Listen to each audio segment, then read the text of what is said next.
এই প্রেম বায়ু উঠবে মনের গুলি অত সোজা লাগে। এই প্রেম বায়ু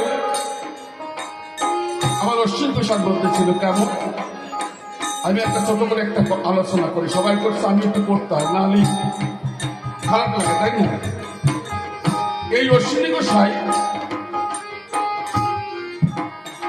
কিন্তু আমরা অনেকে জানি একটা সন্তান ছিল না, অশ্বিনী গোসাই কিন্তু একটা ছেলে একটা মেয়ে ছিল, এক ছেলে এক মেয়ে ছিল। মেয়ের বয়স যখন ৮, ছেলের বয়স যখন ১.৫, কি বললো আপনাদেরকে ঠাই অশ্বিনী গোসাই সংসার পরিত্যাগ করে চলে গেছে ভাই। এদিকে অশ্বিনী গোসাই বাবা কার্তিক বৈরাগী বৃদ্ধ হয়ে গেছে, সংসার চালানোর কায়দা নেই। অশ্বিনী গোসাই যে খুঁজে পায় না, সংসারের একমাত্র উপার্জন লোক ছিল অশ্বিনী গোসাই। কবি গানটান নিয়ে যা উপার্জন করতো তাই যে টুকটাক করে সংসার করতো, ভক্তদের সাহায্য করতো। তা খুঁজে খুঁজে না পেয়ে ওই অশ্বিনী গোসাই ঘুরতে ঘুরতে কিন্তু একদিন গুরুসাদের কাছে গেছে, গুরুসাদের বাড়ি। যেদিন গুরুসাদের বাড়িতে অশ্বিনী গোসাই গেছে ঠিক তার আগের দিন অশ্বিনী গোসাইর স্ত্রীর অশ্বিনী গোসাইর মা অনাহারে অনেক দিন অতিবাহিত করে, দিনের পরে দিন ধর্মসার হয়ে গেছে শরীর। কি বলছে আপনাদের কাছে? যখন গুরুসাদের কাছে গেছে গুরুসাদ চিনতে পারছে না। গুরুসাদ পরে বর্ণনা, আমা তোমরা কারা, আমি যে তোমাদের চিনতে পারছি না। যখন পরিচয় গেছে কি বলবো আপনাদের কাছে, তখন গুরুসাদ চিনতে পেরে বলছো মা তোদের কি অবস্থা, আমরা চিনতে পারছি। যখন এমনি ভাবে কথোপকথন হয় সত্যবাবা শুনতে পায়, সত্যবাবা বাইরে এসে দেখতে পায় অশ্বিনী গোসাইয়ের স্ত্রী আর তার মা ছোট ছোট দুটো বাচ্চা রয় ডেকে ঘরে নিয়ে গেছে। আয় মা, আগে দুটো সেবা কর, তারপর তোদের কথা শুনবে। সেবা শান্তি করার পরে ঠাকুর আমার ডাকতে বলছো মা এসছিস যখন, বাবা যখন নাই আমি তো সব বুঝতে পেরেছি, আমাকে তো সব বলেছিস। বলতে গেলে দীর্ঘভাবে সংক্ষেপে বলছি আর কি। সম্পূর্ণ ঘটনাটা অশ্বিনী গোসাইয়ের ঘটনাটা খুলে বলেছে গুরুচাঁদ ঠাকুরের কাছে। গুরুচাঁদ ঠাকুর করছে বর্ণনা, আমার চাকরির থেকে যা আর বাড়ি যাস না। দেখেন প্রতিভক্তি সংসারিক নারী কাকে বলে।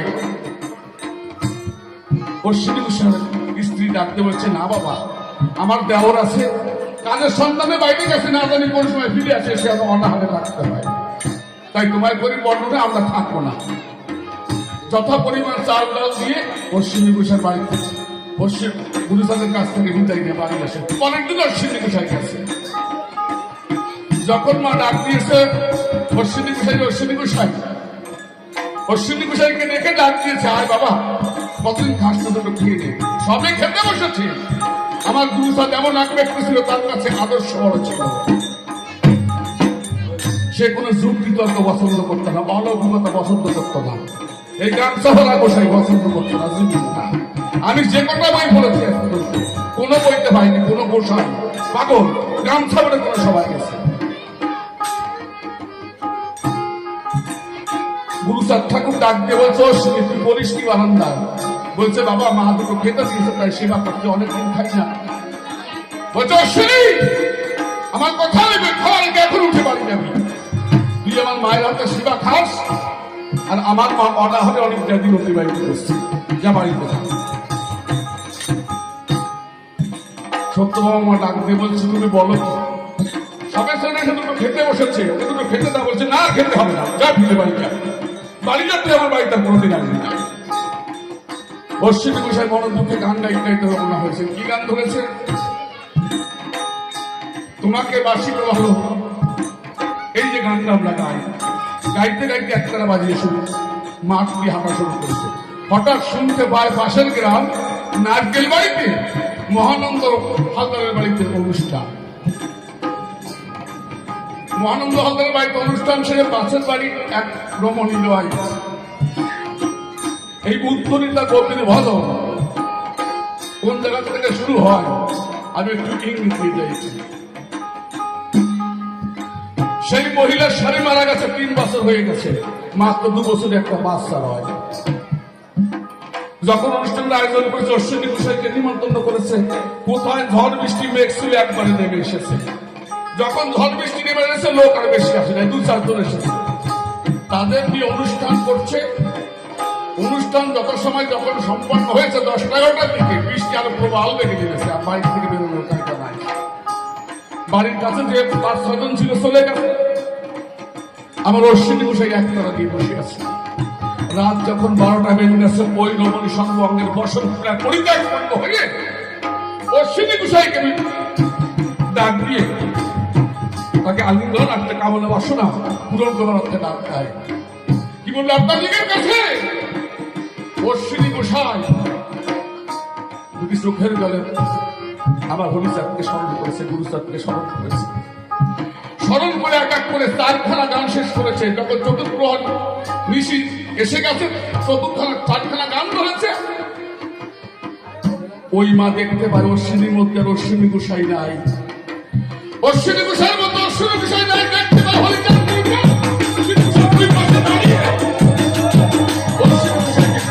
বসে হয়। ওই মা কামনা বাসনা পরিত্যাগ করে, ওই মা কামনা বাসনা পরিত্যাগ করে অশ্বিনী ঘোষাল প্রণাম করতে পায়। বলছে, বাবা পরীকে কিভাবে ভজনা করলে পাওয়া যায় আমি জানি না, তবে আজ তোমাকে ভজনা রাখলেও কামের মধ্যে থেকে তোমাকে আমি পেলাম। কোটি কোটি প্রণাম তোমার পায়, চিরজীবন আমি তোমার স্মরণ রাখবো। তাহলে কামের মার্গ থেকেও দেখেছেন পাওয়া যায়। তাহলে এই উত্তরিতা গভীর ভজন উত্তরিতা কোথার থেকে আসে? আর গুরুচাঁদ কোন মার্গের ভক্ত হলে পারে, কোন সাধনার বলে বলতে পারে হরিচাঁদকে যে আমি তোমায় করি আশীর্বাদ। এই ব্যাখ্যাটা একটু শুনবো।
দিয়ে মাত্রা আমরা বলি ভগবানের ছেলে ভগবান গুরুচাঁদ, তাই না?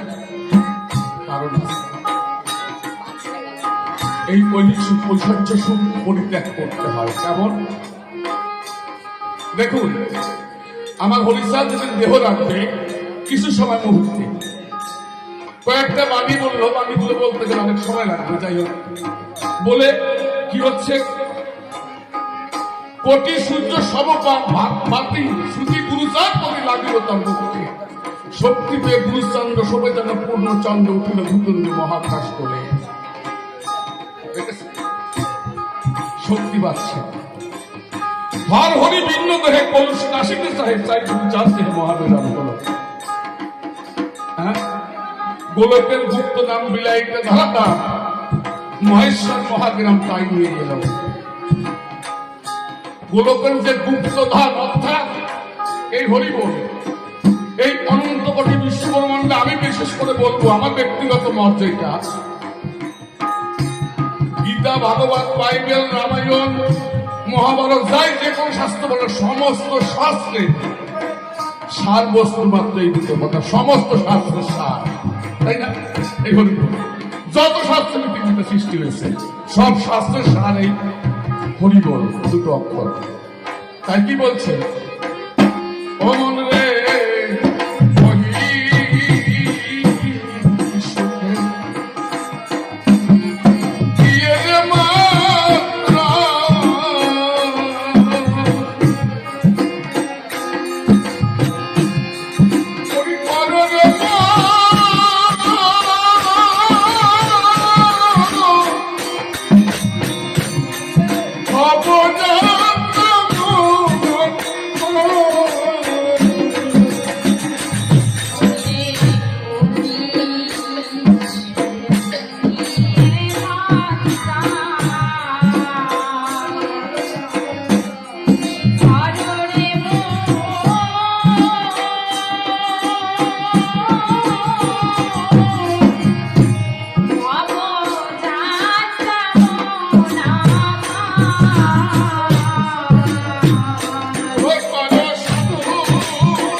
যদি রাখিও বলো, মানসী গুরু বান্দারি হরি নামের ধরি হরি বলে ধরি বলো রে এবার যদি রাখিও সবাইকে নমস্কার। তোকে বলতো তো এখন কথা